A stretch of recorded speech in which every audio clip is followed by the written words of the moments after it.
আমাদের chief adviser আপনারা জানেন যে উনি ওনার সাথে খুবই একটা হৃদ্যতাপূর্ণ সম্পর্ক ছিল পোপ ফ্রান্সিসের। ওনারা দুজনই হচ্ছেন মার্জিনালাইজ পিপলদের নিয়ে কাজ করেন। আমাদের চিফ অ্যাডভাইজার সারা জীবন তার পুরো লাইফকে ডেডিকেট করেছেন গ্রামের পুর মানুষদের জন্য, রুরাল ওমেনদের জন্য। এরা মার্জিনালাইজ পিপল। আমেরিকায় যে গ্রামীণ আমেরিকা আছে সেটা আমেরিকার সবচেয়ে হতদরিদ্র মানুষের হয়ে কাজ করেন। উনি সারা পৃথিবীতে যেখানে কাজ করছেন সবই হতদরিদ্র গরিব মানুষ, যাদেরকে কেউ আসলে ঋণ দিতে চায় না, তাদের হয়ে উনি কাজ করেছেন। সেই জন্য ফ্রান্সিসের উনি ওনাকে অ্যাডমায়ার করতেন। ওনার সাথে একটা খুব বন্ধুত্বপূর্ণ সম্পর্ক ছিল এবং উনি একবার একটা চিঠি লিখেছিলেন পোপ ফ্রান্সিসের কাছে। এবং আপনি জানেন ওদের যে একটা নিউজ পেপার আছে রোজার ভেতরে রোমানা, হ্যাঁ, ওইখানে ওই ফ্রন্ট পেজে ওই চিঠিটা ছাপা হয়েছিল। পুরো ওনার যে চিঠিটা পুরো ফ্রন্ট পেজে সম্পূর্ণ চিঠিটা ছাপা হয়েছিল।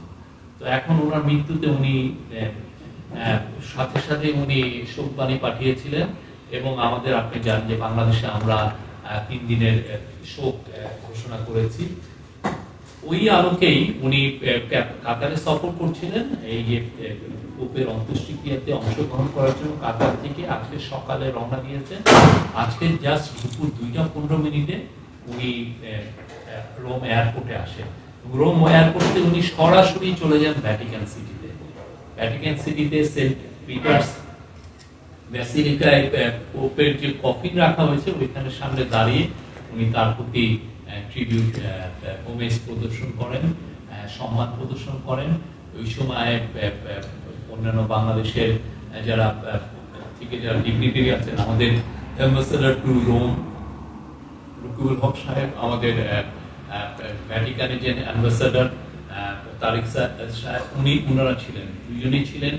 আমাদের এসডিজি কোঅর্ডিনেটর লামিয়া মুর্শেদ ছিলেন।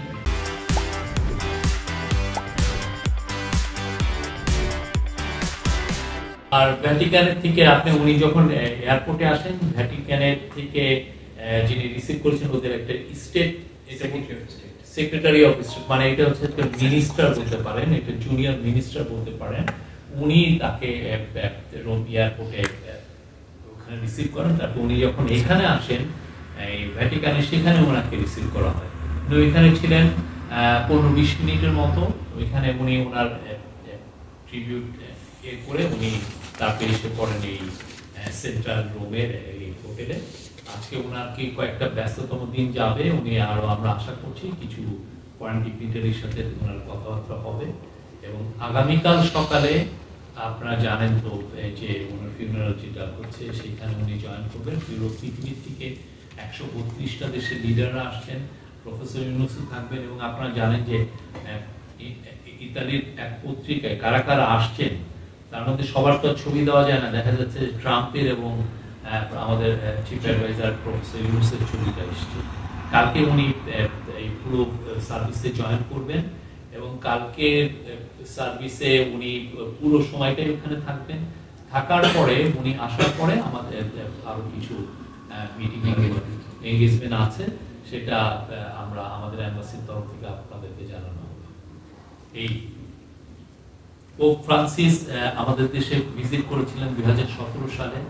উনি রোহিঙ্গাদের যে এত দুর্দশা, তাদের যে ফ্লাইট, তাদের যে মানে মায়ানমারের মোস্ট পারসিকিউটেড মুসলিম মাইনরিটি, সেটা পুরো পৃথিবীর কাছে উনি তুলে ধরেছিলেন।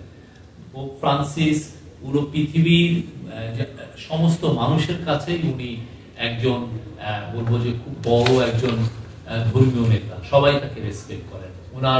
উনি যেই ধর্মেরই থাকুক না কেন, প্রত্যেকটা ধর্মেরই লোকজন তাকে রেসপেক্ট করতেন।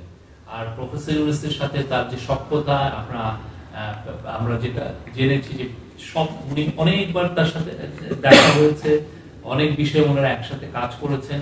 এবং এই রোমে একটা জয়েন্ট 30 ক্লাব ইনিশিয়েটিভ লাস্ট নভেম্বরে লঞ্চ করা হয়েছে।